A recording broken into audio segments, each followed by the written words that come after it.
মনে করুন কোনো ব্লকে একটা নেতা হবে, সেই নেতা কে হবে তার জন্য অকশন ডাকে আইপ্যাক। আমি যতদূর জানি আইপ্যাক সম্পর্কে বা তার মাথা যিনি আছেন মিস্টার জৈন, তার বুদ্ধিতেই গত লোকসভা নির্বাচনে আমাকে হারানোর জন্য গুজরাট থেকে একজন বিখ্যাত ক্রিকেটারকে নিয়ে আসা হয়েছিল, শুধুমাত্র তার ধর্মীয় পরিচয়কে ব্যবহার করার জন্য।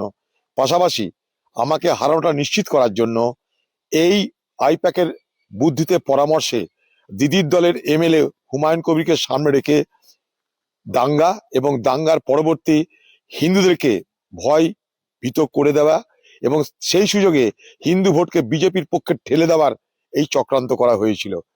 তাই এরাই তৃণমূলের আইজ অ্যান্ড এয়ার্স, এরাই তৃণমূলের চোখ, এরাই তৃণমূলের কান। মনে করুন কোনো ব্লকে একটা নেতা হবে, সেই নেতা কে হবে তার জন্য অকশন ডাকে আইপ্যাক। আইপ্যাক বলি লাগায়, অকশন ডাকে, সেই অকশনের টাকা পৌঁছে দিতে হয় খোকাবাবুর ঘরে এবং দিদির ঘরে। এই আইপ্যাকটা এখন চালাচ্ছে খোকাবাবু। আইপ্যাক মাধ্যমে খোকাবাবু সারা বাংলা থেকে পয়সা কামাচ্ছে, পয়সা লুট করছে।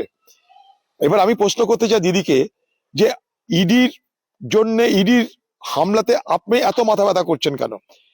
এই ইডি ভারতবর্ষের বহু রাজনৈতিক দলের উপরে হামলা করেছে, কংগ্রেসের উপরে হামলা করেছে, রাহুল গান্ধী সোনিয়া গান্ধীকে অপমান করেছে, তখন কিন্তু আপনি মাথা ঘামাননি। আপনি বিশেষ বিশেষ ক্ষেত্রে মাথা ঘামান যখন নারদা কাণ্ডে আপনার দলের, আপনার রাজ্যের পুলিশকে জিজ্ঞাসাবাদ করার জন্য ডাকা হয়েছিল রাজীব কুমারকে, আপনি তখন এসপ্ল্যানেডে বসে গোটা রাত তার জন্য আন্দোলন করেছিলেন, অবস্থান করেছিলেন।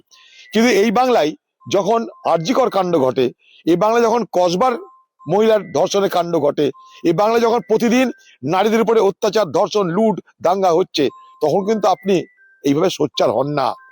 তাই ইডির বিরুদ্ধে সোচ্চার, এটা ইডির অপদার্থতার বিরুদ্ধে না, আপনার দলকে যারা সাহায্য করে ভোটে নানা রকমের অপকর্মের মাধ্যমে তাদেরকে রক্ষা করার সাহায্যে। কারণ এই আইপ্যাক এই বাংলায় ভোট করার জন্য যত রকমের নিচে নামতে হয় তত নিচে নামে। এদের হাতেই এই বাংলায় বুথে বুথে ভোটারদেরকে ভোট দিতে না দেওয়ার পরামর্শ দেওয়া হয়, অঙ্ক করে বলে দেওয়া হয় কোন কোন বুথ দখল নিতে হবে, অঙ্ক করে বলে দেওয়া হয় কোথায় কংগ্রেস শক্তিশালী, কোথায় তৃণমূল শক্তিশালী, হারাতে গেলে কি করতে হবে, যত রকমের অপবুদ্ধি, সবকিছু অপবুদ্ধির সস্তা হচ্ছে এই আইপ্যাক। তার নেতা খোকাবাবু আর তার সঙ্গে মমতা ব্যানার্জি, এরা দুজনা পয়সা দিয়ে এই আইপ্যাককে ব্যবহার করে। আইপ্যাকের মাধ্যমেই তারা তাদের রোজগার, তারা তাদের খবর সংগ্রহ করে। এই আইপ্যাক হচ্ছে তৃণমূল দলের গুপ্তচর বাহিনী, তারাই তৃণমূল দলের চোখ, তারাই তৃণমূল দলের কান।